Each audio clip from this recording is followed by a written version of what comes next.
Welcome to the Northern Collegiate Hockey Association. I'm Steve Schauer, Director of Communications. I'm joined by Matt O'Donnell from Aurora, who has been named the Men's Player of the Month for January. Matt, congratulations and thanks for joining me. Thank you. Appreciate it. Glad to be back here.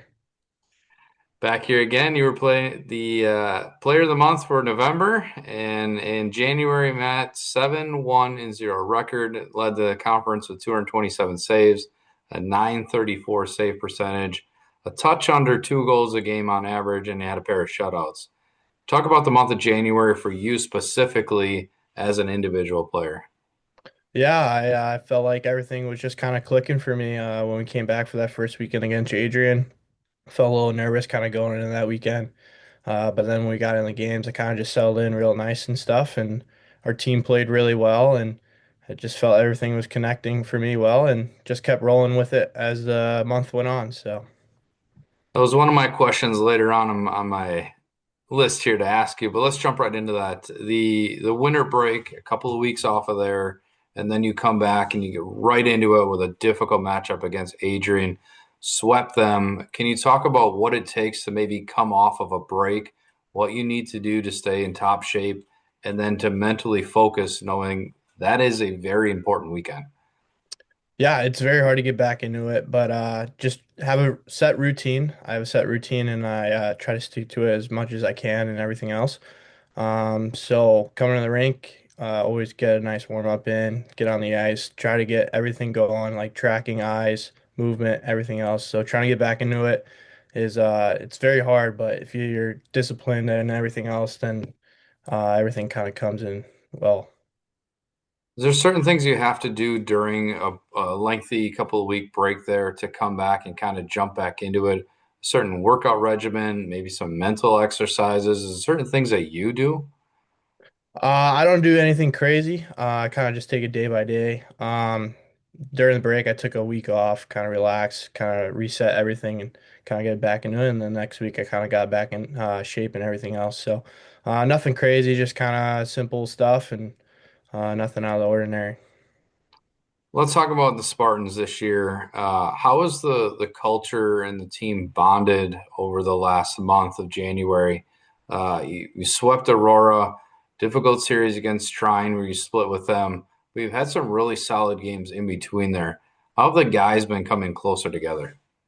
Yeah, I think everyone's just bought in. We're a tight group. You can really tell the difference, especially during the Trine weekend. It was a huge battle, and um, a lot of guys kind of took a lot, like sacrifice and everything else. And you can kind of see it. Everyone was kind of playing for each other that weekend and stuff. It's like a big family here. So as we keep going here in the February and continue on, I think it's going to get tighter and tighter. So.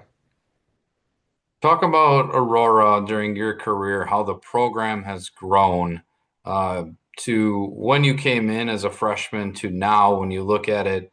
I mean, you guys are winning. You're ranked two, three in the country almost every week.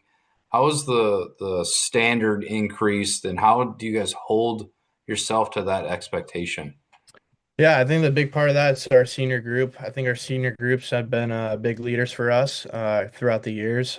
Freshman year was a little bit of a rough one there, but I think last year they kind of took over and really helped everyone, like for our junior group and then even our sophomore group this year, really like show us the way how to be a top program for sure and top dogs and stuff like that. So I think with them, it's been a huge help for sure, and I think they've kind of set the standard for us for the future.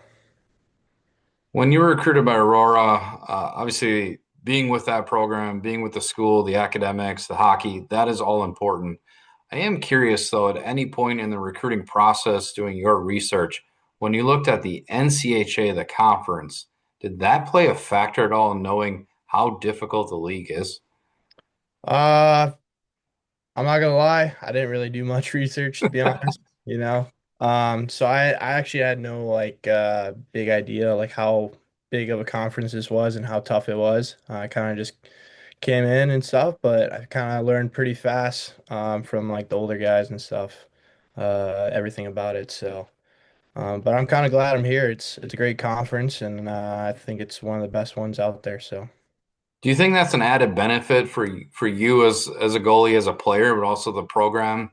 knowing that weekend and weekend and in and out that any team can beat anybody, but also like that top half of the league, like it's strong. Yeah. For sure. No, I think it's great for player development, and especially for me too. To definitely translate into pro hockey and stuff like that. There's no off nights, especially when you get to pros. It's a business there, so you can't have an off night, otherwise you're going to be sent away and stuff. So, I think it's great for development and everything else. And yeah. You mentioned the pros there. Is that career aspirations for you after you're done playing to get at some point along the way? Yeah, for sure. I would 100% love to play pro after this if I have the opportunity. But right now I'm just kind of focused on this year and then when we get to next year to that take care of that and after that we'll see where we're at there. When you look at the standings right now, Adrian has 36 points, Aurora 31, Trine has 30, St. Omer 29. You're likely to need a little bit of help to get that number one seed and to claim that regular season title.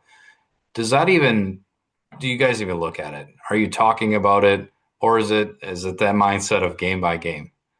Yeah, it's kind of like mindset of just game by game. We just got to take care of business and stuff like that. I mean, we know we're gonna face them at some point in the finals or in the semifinals. So, we just got to take care of our business, not worried too much about standings and whatever. And we know like we're gonna face them at some point. So when we get there, we'll get there. You mentioned professional hockey. I am curious for the fans out there, they might want to know too. Do you have a couple of goalies that you are fans of personally, but also are there a couple that you follow for maybe techniques to help improve yourself?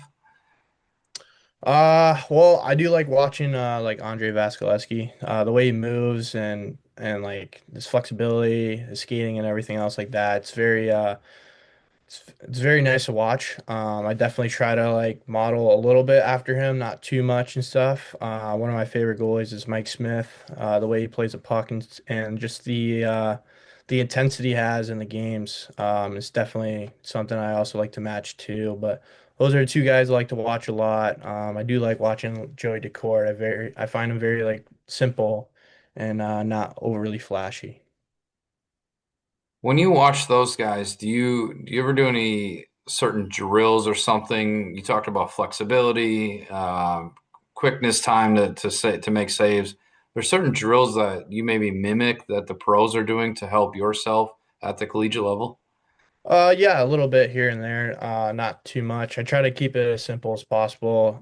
Just try to do simple drills. I feel like the more simple you can keep it, the better it is. Not trying to get overly flashy and stuff. So, I've just learning that from being with different goalie coaches and everything else like that. Trying to keep it simple, not doing too much. It's kind of more beneficial for sure. Last time, Matt, we talked about your hockey journey, some academics, those types of things. So if you are interested, go back to NCHA, our website to check out that interview in November with Matt here. But Matt, I'm going to finish. I'm curious. You have some jerseys on the wall behind you and a helmet. Is there any significance to those? Yeah, those are my junior teams that are on. The helmet here is from when I was in Johnstown with the Tomahawks for about a year, and then the gray jersey there is from Wichita Falls, and then the black one's from Danbury. So those are just kind of stuff I have from juniors that I had with me. Kind of just add more a little flavor to my room, to be honest, get a little bit more style, so it's not so plain in here and stuff. So that's about it. Well, that is awesome. And Mac, again, congratulations on being named the NCHA Men's Player of the Month for January. Thank you. I really appreciate it, man.